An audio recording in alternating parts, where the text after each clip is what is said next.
നമസ്കാരം. ഈ വീട്ടമ്മയ്ക്ക് കൈയടിക്കാം. കോളേജ് വിദ്യാർത്ഥിനിയായ മകളെയും ആൺ സുഹൃത്തുക്കളെയും 1 കിലോഗ്രാം ലഹരി മരുന്നുമായി പിടികൂടിയെന്നും രക്ഷിക്കണമെങ്കിൽ പണം നൽകണമെന്നും ആവശ്യപ്പെട്ട് വീട്ടമ്മയ്ക്ക് ഫോൺ കോൾ എത്തി. എന്നാൽ ആ അമ്മ പതറിയില്ല. അതുകൊണ്ട് തന്നെ തട്ടിപ്പിന് ഇരയായതുമില്ല.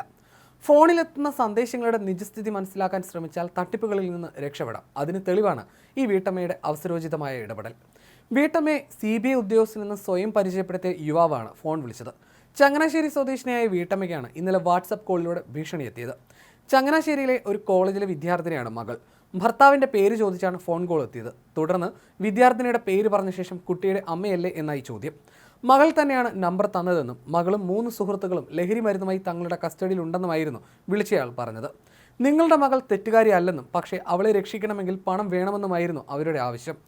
പണം നൽകാൻ തയ്യാറല്ലെങ്കിൽ ഡൽഹിയിലേക്ക് കൊണ്ടുപോവുകയാണെന്ന് യുവാവ് ഭീഷണിപ്പെടുത്തി. ഇതോടെ അമ്മയ്ക്ക് സംശയമായി. ആദ്യം പകച്ചുപോയ അവർ അതിവേഗം ആത്മനിയന്ത്രണം തിരിച്ചുപിടിച്ചു.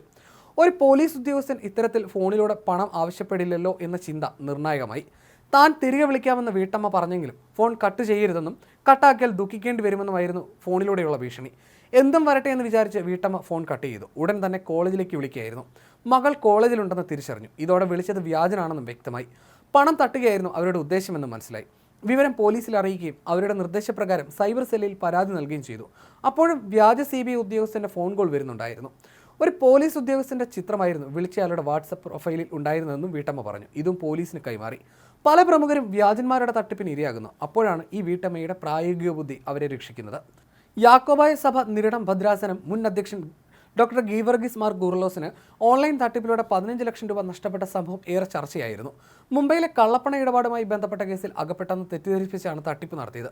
അന്വേഷണത്തിന്റെ ഭാഗമെന്ന വ്യാജേന ബാങ്ക് അക്കൗണ്ടിലെ തുക സുപ്രീം കോടതിക്ക് കീഴിലെ അക്കൗണ്ടിലേക്ക് മാറ്റണമെന്നും കേസ് നടപടികൾ അവസാനിക്കുമ്പോൾ തിരികെ നൽകുമെന്നും പറഞ്ഞാണ് തെറ്റിദ്ധരിപ്പിച്ചതെന്നും മാർ കൂർലോസ് പറയുന്നു. അങ്ങനെ വമ്പന്മാർ തട്ടിപ്പിന് ഇരയാകുന്ന കാലത്താണ് ഫോൺ കോളുകൾ എത്തിയാൽ എങ്ങനെ തട്ടിപ്പുകാരെ തിരിച്ചറിയാമെന്ന സന്ദേശം ഈ വീട്ടമ്മ നൽകുന്നത്. അല്പം പ്രായോഗിക ബുദ്ധിയുണ്ടെങ്കിൽ തട്ടിപ്പുകാരിൽ നിന്ന് ആർക്കും രക്ഷ നേടാമെന്ന് തെളിയിക്കുന്നതാണ് ഈ ഒരു സംഭവം. അതേസമയം സൈബർ തട്ടിപ്പിനിരയായ സംഭവത്തെക്കുറിച്ച് ഡോക്ടർ ഗീവർഗീസ് മാർ കൂർലോസ് വിശദീകരിച്ചിരുന്നു. 2 ദിവസം വിർച്വൽ കസ്റ്റഡിയിലാണെന്ന് തട്ടിപ്പുകാർ വിശ്വസിപ്പിച്ചുവെന്നും ഡോക്ടർ ഗീവർഗീസ് മാർ കൂർലോസ് പറഞ്ഞു. കള്ളപ്പണ കേസിലെ നടപടി ഒഴിവാക്കാൻ പണം നൽകി എന്ന പ്രചാരണം തെറ്റാണെന്നും അദ്ദേഹം പറഞ്ഞു. കോടതി മുറിയും സുപ്രീം കോടതി ഉത്തരവുമെല്ലാം വ്യാജമായി ഉണ്ടാക്കിയായിരുന്നു തട്ടിപ്പ്. അതുകൊണ്ട് തിരിച്ചറിയാൻ കഴിഞ്ഞില്ലെന്നും അദ്ദേഹം പറഞ്ഞു. വിരമിക്കൽ ആനുകൂല്യം അടക്കമുള്ള തുകയാണ് തട്ടിപ്പ് സംഘം കൈക്കലാക്കിയതെന്നും അദ്ദേഹം കൂട്ടിച്ചേർത്തു. തനിക്ക് മറച്ചുവെക്കാൻ ഒന്നുമില്ലാത്തതുകൊണ്ടും തട്ടിപ്പിനെക്കുറിച്ച് സാധാരണക്കാർ പോലും ബോധവാന്മാരാകണമെന്നുള്ളതുകൊണ്ടാണ് പരാതി നൽകിയതെന്നും അദ്ദേഹം കൂട്ടിച്ചേർത്തു.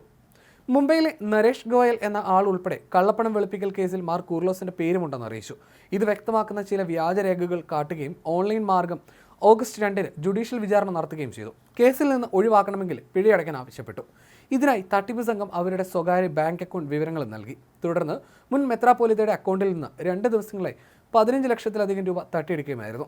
ഇത് സംബന്ധിച്ച് കീഴ്വായ്പൂർ സ്റ്റേഷൻ ഇൻസ്പെക്ടർ വിപിൻ ഗോപിനാഥിന്റെ നേതൃത്വത്തിൽ കേസെടുത്ത് അന്വേഷണം ആരംഭിച്ചിട്ടുണ്ട്.